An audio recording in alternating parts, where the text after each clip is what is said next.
Selamat datang di channel Cerita Cinta. Channelnya cerita cinta romantis. Sebelum lanjut, mohon dukungannya dengan like dan subscribe dulu. Suamiku dihina keluargaku, bagian 23. Maaf, Nona. Tapi kami sudah diperintahkan oleh pihak bank untuk meminta kepada Anda dan semua penghuni rumah ini untuk segera keluar dari sini. Dan kami juga memiliki surat bukti yang kami bawa. Karena kami tidak akan berani bertindak sewenang-wenang tanpa ada sebuah bukti. Ujar pria itu mengeluarkan sesuatu dari tasnya yang dia bawa. Kemudian memperlihatkan surat-surat penarikan harta damar untuk melunasi hutang-hutangnya. Bruk! Sasa terjatuh tak sadarkan diri ketika melihat bukti-bukti penarikan semua harta papanya. Yang artinya, mereka sudah tidak punya apa-apa lagi. Itu tandanya sebentar lagi mereka akan menjadi gembel. Tak jauh dengan perusahaan Malvin, yang juga jatuh bangkrut. Karena Arga tidak lagi memasukkan dana ke dalam perusahaannya. Sedangkan suami Arini, dia juga dipecat karena korupsi. Mereka semuanya jatuh bangkrut di hari yang sama. Dan semua yang terjadi kepada mereka, tentu saja karena Arga. Arga ingin memberi pelajaran kepada mereka, karena telah menyakiti hati istrinya. Jisha belum mengetahui musibah besar yang menimpa semua anggota keluarganya. Setelah pagi menjelang, samar-samar matahari menampakkan diri dengan menyilaukan Jisha, yang masih tertidur di atas ranjang empuk milik suaminya. Wanita itu mulai terbangun dan membuka netra. Ternyata sudah pagi. Aku tertidur sampai begitu pulasnya, gumam Jisha mengedar pandangan. Mencari sosok suaminya yang tak berada di dalam kamar. Kemana dia? Batin Jisha duduk di atas ranjang untuk menetralkan perasaan. Ia mencari keberadaan Arga. Karena semalam pria itu langsung saja pergi, usai Arga menyuruhnya masuk ke dalam kamar untuk beristirahat. Setelah itu Arga tak terlihat lagi hingga pagi menjelang. Tangannya yang berada di dalam selimut bergerak, dan tak sengaja seperti menyentuh sesuatu benda keras. Apa itu? Jisha mengambil benda keras yang menyentuh tangannya. Bingkai? Jisha membalik figura yang berada di tangannya. Kemudian melihat sebuah foto wanita yang memakai jilbab, serta cadar menutupi wajah cantik wanita itu. Siapa wanita ini? Kenapa fotonya berada di ranjang?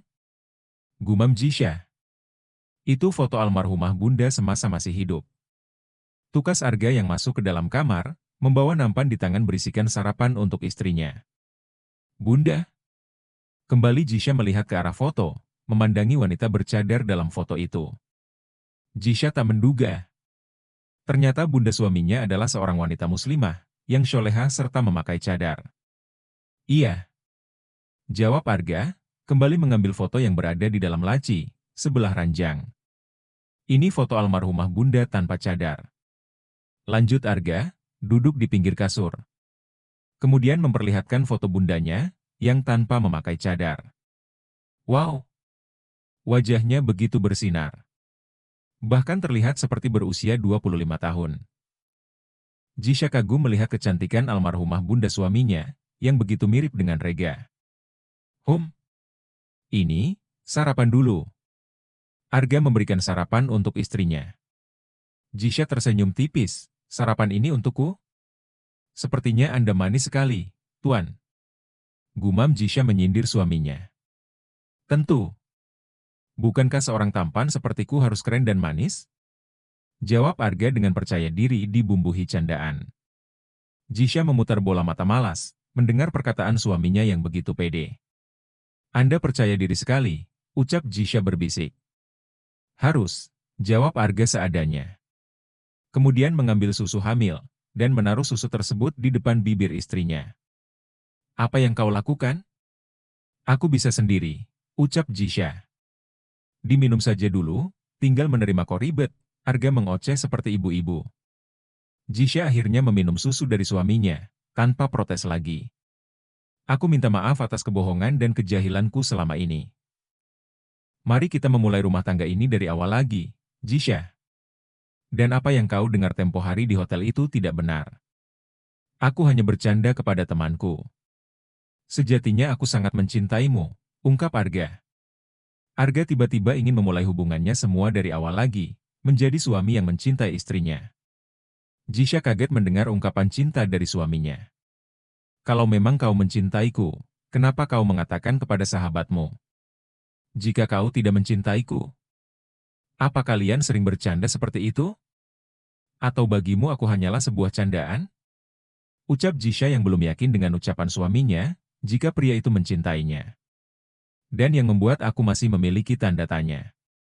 Kenapa kau datang sebagai satpam di kompleks papa? Apa tujuanmu? Kenapa kau melakukan semua itu?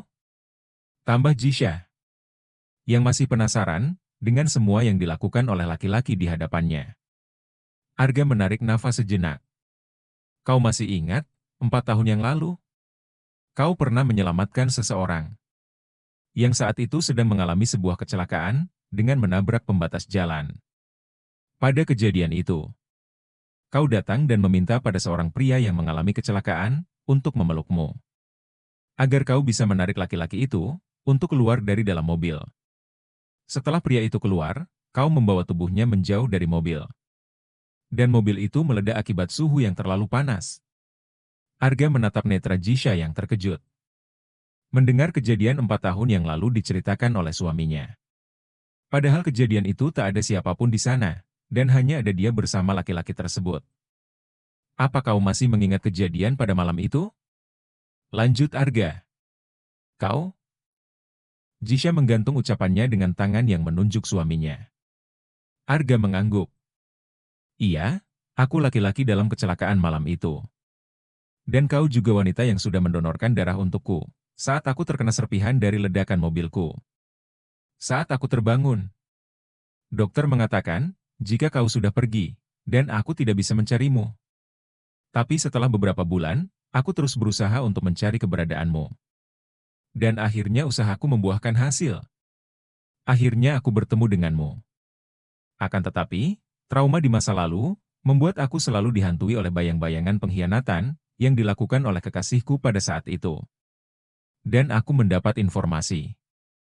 Jika kau adalah seorang gadis yang terlahir dari keluarga yang begitu tamak akan harta. Aku akhirnya memilih untuk tidak ingin menemuimu. Padahal sebelumnya, aku sudah mencari tahu tentangmu. Hanya ingin mengucapkan terima kasih. Akan tetapi, kenangan masa laluku yang begitu buruk, membuat aku selalu berpikir. Jika semua wanita itu sama saja, buruk di mataku. Sampailah suatu ketika, saat aku mendatangi sebuah panti asuhan. Di mana pada saat itu, aku datang berkunjung ke sana dan aku bertemu denganmu. Yang membuat aku akhirnya tidak bisa menahan diri, dan aku jatuh hati padamu. Sehingga aku memutuskan untuk menjadi satpam di kompleks keluargamu tinggal, dengan tujuan hanya untuk mengenali jati dirimu yang sesungguhnya. Tapi tak menyangka, nasib keberuntungan sedang berpihak kepadaku saat kau datang dan mengajakku untuk menikah denganmu. Arga teringat kejadian beberapa tahun silam ketika ia mengunjungi panti. Flashback. Tuan, apa kita mau langsung ke panti? Tanya Vina yang pada saat ini sedang menyetir mobil. Arga hanya berdehem. Vina pun menjalankan mobil, menuju ke panti asuhan yang ingin mereka datangi. Kita sudah tiba, Tuan. Ucap Vina setelah membuka daun pintu mobil. Arga mengangguk pelan, dan turun dari mobil. Penjaga panti langsung menyambut kedatangan Arga dengan ramah.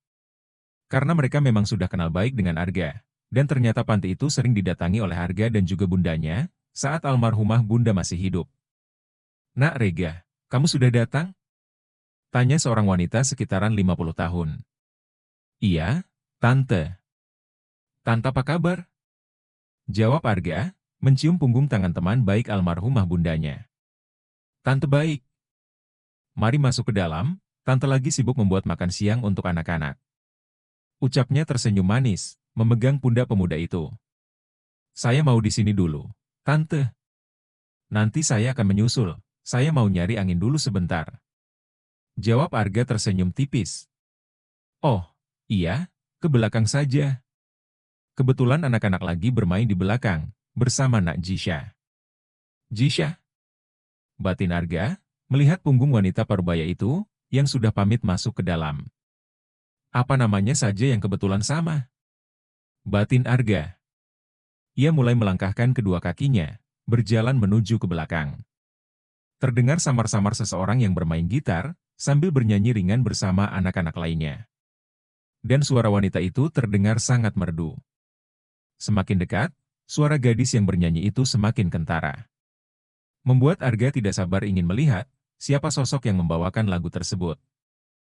Terdengar Jisha yang membawa lagu Melly Goeslaw berjudul Bunda, yang membuat Arga tertegun.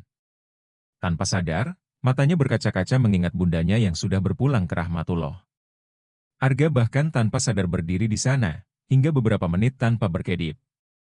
Ia juga tak menyadari kalau Jisha sudah berhenti bernyanyi. "Anda tidak apa-apa, Tuan?" tanya Jisha, yang sudah berdiri di depan Arga. Melihat pria bermasker itu seperti sedang menahan tangis, dengan mata berkaca-kaca. Arga tersentak dan lamunannya langsung buyar. Pria itu juga refleks memegang pohon berduri, yang berada di sebelahnya sehingga membuat tangannya berdarah. Kaget Arga. Pria itu bergegas melihat tangannya yang terasa perih. "Astagfirullah, Anda berdarah, Tuan," kata Jisha mendekati Arga. Kemudian mengeluarkan pelekat luka, yang sering ia simpan di dalam sakunya. "Sebentar, sini saya obati," kata Jisha, entah sadar atau tidak. Ia memegang jari tangan Arga, kemudian melekatkan pelekat luka tersebut. Arga terdiam, menatap seksama wanita cantik yang sedang mengobati lukanya. Dek, dek. Jantungnya berdegup kencang. Merasa ada perasaan aneh, yang timbul dari dadanya melihat ketulusan wanita di depannya. Lamunan Arga pun buyar, ketika Jisha berdecak kaget. Jika ternyata dia sudah pernah bertemu laki-laki itu, hingga beberapa kali. "Aku bahkan masih menyimpan pelekat luka yang kau berikan." Arga kembali menarik laci tadi, lalu ia memperlihatkan kepada istrinya pelekat luka yang masih ia simpan hingga kini. Jisha tertawa melihat pelekat luka miliknya, yang masih pria itu simpan.